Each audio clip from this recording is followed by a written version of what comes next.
here's the bottom sump with the return.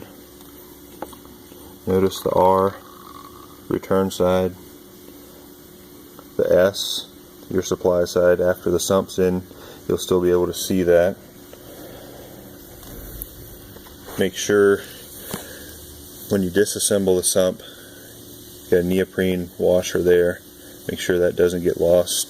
You can see here on the other bolt, the washer that goes on that bolt. You'll simply, when you go to install it, once the clamp's up in, run the 2 bolts in and tighten them down. For now, we'll disassemble the sump, pull the bolts out, take the clamp off so it's ready for assembly.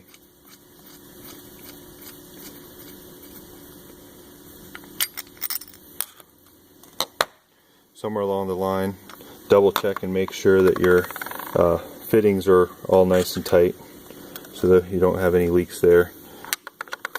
Double check the 1/4 inch plug on the bottom, make sure it's tight. When you go to do the assembly before installing it in the tank, make sure the 6-inch tube is put in. Just needs to be hand tight. It's just a return, no pressure on it. And basically you're ready to install. You'll need a couple tools here. Definitely make sure you have a torque wrench. If you don't have some concept of how tight to make something, you'll have a 1/4 inch hex head for the bolts, 3/8 ratchet for that, and a torque wrench, and you'll be ready to install. Alright, so we have the hole marked out where we're going to drill. We went ahead and drilled the hole. First thing you want to do is make sure that you avoid the factory fuel module, the sending unit. You can see there in this tank there's a pretty distinct area. You can always look in the top of the tank and figure out where it's at. Just make sure you don't drill into that. Also make sure you avoid any uneven portions of the tank. Like there you've got some writing. Some tanks have some texturing.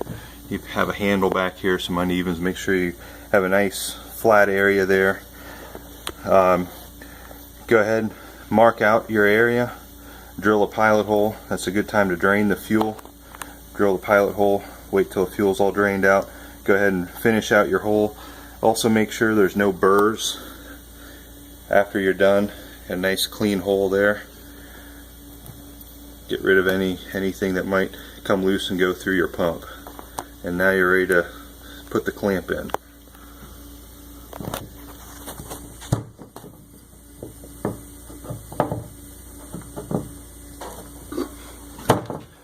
Clamp fits fairly snug depending on the thickness of the tank. Some tanks are thicker than others, but either way, it might fit a little tight. You just push it up in there and it'll fit right in place. As you can see, there's a cutout there. That is where the return tube will go up through. That helps locate the sump to the clamp.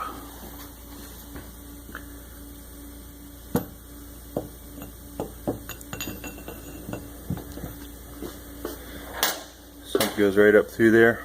Make sure you have your neoprenes on the stainless bolt.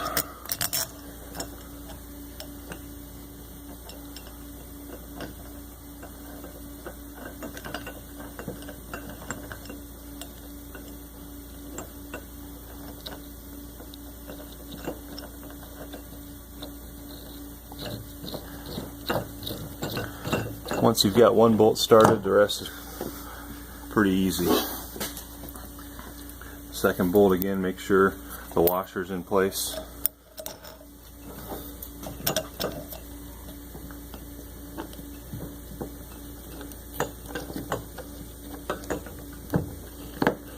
Go ahead and get it started.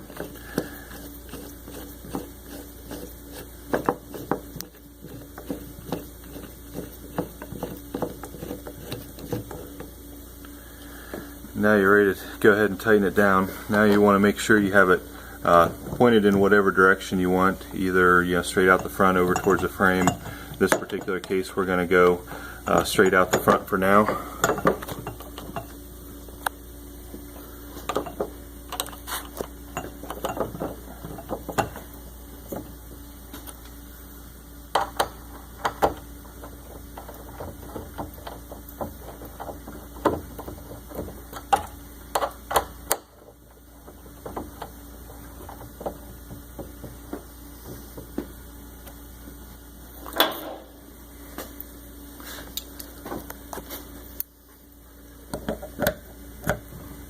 To snug it down, one bolt and then the other bolt.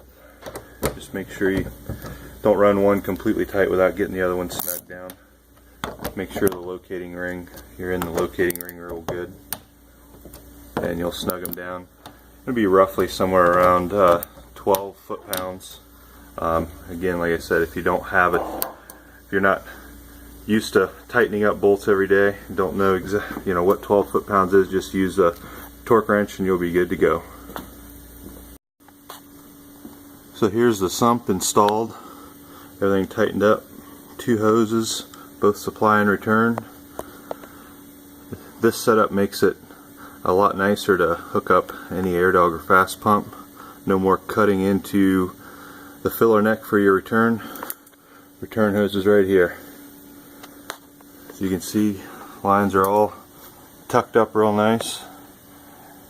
Air dog's installed. As you can see, there's a fuel module for the stock 6.7. Everything buttoned up real nice.